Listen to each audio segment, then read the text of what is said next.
अवधूत चिंतन श्री गुरुदेव दत्त श्री स्वामी समर्थ।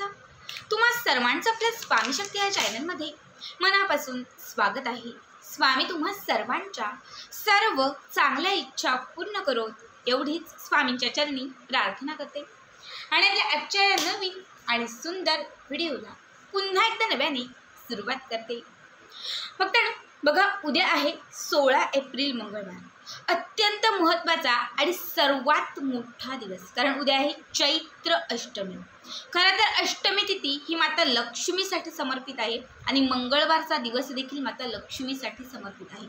योगायोगाने मंगळवारच्याच दिवशी अष्टमी आलेली आहे, त्यामुळे उद्याचा जो दिवस आहे तो अत्यंत महत्त्वाचा आणि विशेष आहे। खरं तर गुढीपाडव्यापासून म्हणजे चैत्र महिन्याच्या पहिल्या दिवसापासून नवरात्रीची स्थापना होते। बघा, संपूर्ण वर्षभरात 2 नवरात्री असतात, एक शारदीय नवरात्र असते आणि एक चैत्र नवरात्र असते। दोनही नवरात्री कुलदेवीची उपासना करण्यासाठी अत्यंत महत्त्वाची असते। खरं तर याच नवरात्रीतील उद्या अष्टमी तिथी आहे। कुलदेवीची सेवा करण्यासाठी, कुलदेवीची ओटी भरण्यासाठी, कुलदेवीला प्रसन्न करण्यासाठी ही अत्यंत महत्त्वाची तिथी समजली जाते।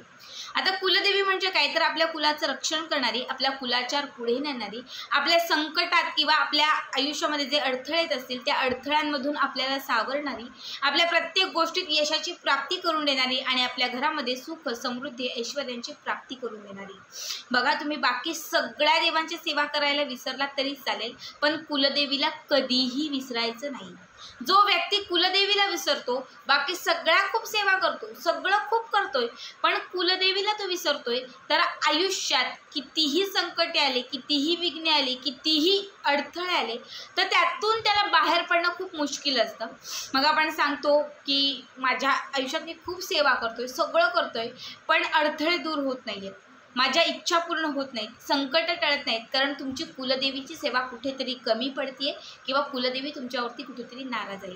जर आपल्या आयुष्यात, आपल्या घरामध्ये कुलदेवी प्रसन्न असेल ना, तर तुम्हाला काहीही मागण्याची गरज पडत नाही, न मागताही सगळं मिळतं। कितीही अडथळे आले, कितीही संकट आले तरी सहज आपण त्यातून तारून जातो, कारण आपली कुलदेवी आपल्या पाठीशी असते।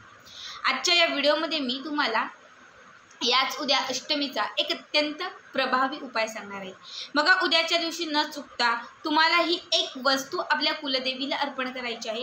ही एक वस्तू कुलदेवीला अर्पण केल्याने तुमच्या इच्छित मनोकामना पूर्ण होतील, कुलदेवीची कृपा तुमच्यावरती प्राप्त होईल, तुमच्या आयुष्यातील अडथळे दूर होतील, संकटांचा नाश होईल आणि इच्छित असणाऱ्या ज्या काही तुमच्या मनोकामना असतील ह्या सर्व इच्छा पूर्ण होतील। बघा, उद्याच्या दिवशी संपूर्ण वर्षभरातून खरं तर एकदाच हा उपाय आपल्याला करता येतो, त्यामुळे उद्याच्या दिवशी हा उपाय अत्यंत महत्त्वाचा आहे। सगळ्यांना हा उपाय आवर्जून करायचा आहे। तर काय उपाय आहे, कसा करायचा आहे हे सगळंच पुढे सांगते, फक्त त्यासाठी आपला आजचा व्हिडिओ स्किप न करता शेवटपर्यंत बघा। आणि जे कोणी आपल्या चॅनलवरती नवीन असतील त्यांनी लगेचच आपल्या चॅनलला सबस्क्राईब करा, कारण तुम्ही आपल्या चॅनल सबस्क्राईब केल्यामुळे मी पुढचे जे काही व्हिडिओ बनवेन ते सर्वात आधी तुम्हा सर्वांपर्यंत पोहोचतील। सगळ्यात अगोदर तुम्हाला सांगते की शारदीय जी नवरात्र असते त्या नवरात्रीत आपण आपल्या घराला, मुख्य प्रवेशद्वाराला 64 योगिनी यंत्र लावतो। ज्यांनी अजूनही हे यंत्र लावलेलं नाहीये तर त्यांच्यासाठी उद्याचा दिवस अत्यंत शुभ आणि महत्त्वाचा आहे। त्यांनी आवर्जून कुठल्याही स्वामी केंद्रामध्ये किंवा पूजेचं जिथे साहित्य भेटतं तिथून 64 योगिनी यंत्र आणायचं आहे। त्याला धूप, दीप, अभिषेक वगैरे घालून ते तुम्हाला तुमच्या मुख्य प्रवेशद्वाराला स्थापन करायचं आहे। याने तुमच्या घराची आर्थिक वृद्धी होईल आणि घरामध्ये सदैव भरभराट राहील। आता ज्यांनी ऑलरेडी हे यंत्र बसवलेलं आहे त्यांनी उद्याच्या दिवशी ते यंत्र काढायचं आहे। एका प्लेटमध्ये किंवा तामण्यात ठेवून दूध, त्याच्यावरती थोडं पाणी घालायचं आहे, अभिषेक घालून याला धूप, दीप सर्व काही दाखवून ते पुन्हा आपल्या मुख्य प्रवेशद्वाराला लावायचं आहे। त्यासोबत न चुकता उद्या आपल्याला उंबरठ्याला हळदीचं लेपन करायचं आहे। आपल्याला उद्या गोमातेची सेवा करायची आहे आणि त्याचबरोबर उद्याच्या दिवशी आपल्याला तुळशी मातेच्याही काही विशेष सेवा करायच्या आहेत। याबरोबर बघा, आपल्याला उद्याच्या दिवशी कुलदेवीला प्रसन्न करणारी ही एक सेवा करायची आहे। यासाठी काय करायचं, तर तुमच्या देवघरामध्ये समजा कुलदेवीचा फोटो असेल, यंत्र असेल, टाक असेल, जे काही असेल, तर त्या फोटोला किंवा त्या यंत्राला सगळ्यात अगोदर अभिषेक घालून घ्या, स्वच्छ दुधाने पाण्याने धुवून घ्या।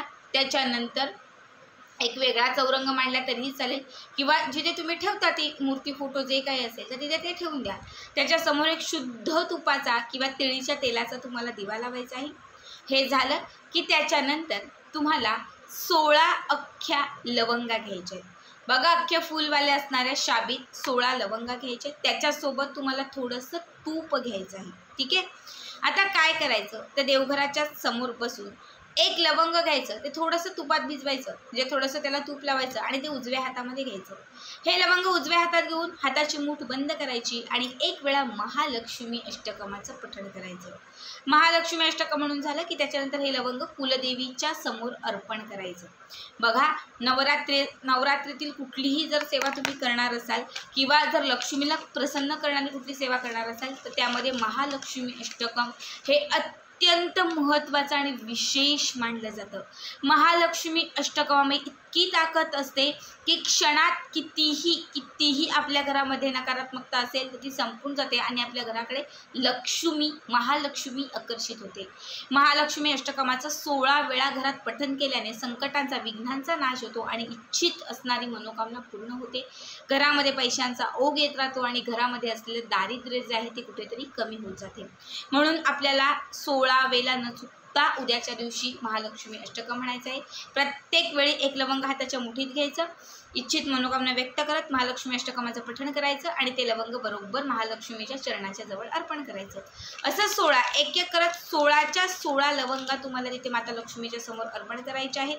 त्याच्यानंतर एक लाल रंगाचं वस्त्र किंवा लाल रंगाचं कापड घ्यायचं आहे आणि त्याच्यामध्ये ह्या 16च्या 16 लवंगा ठेवायच्या आहेत. त्याला घट्ट गाठ मारायची आहे. त्याची एक छोटीशी पोटली तयार करायची आहे आणि ही पोटली जी आहे ना ही स्वतःच्या सोबत ठेवायची. तुम्ही खिचातही ठेवा, पर्समध्ये ठेवू शकता, तिजोरीतही ठेवू शकतात किंवा तुम्ही देवघरातही ठेवू शकतात. जेव्हा एखाद्या महत्त्वाच्या कामासाठी बाहेर पडणार असाल की माझा इंटरव्ह्यू आहे किंवा मुलाची मेन एक्झाम आहे, त्यावेळेस त्यातलं एक लवंग काढायचं आणि त्याला चघळायला सांगायचं.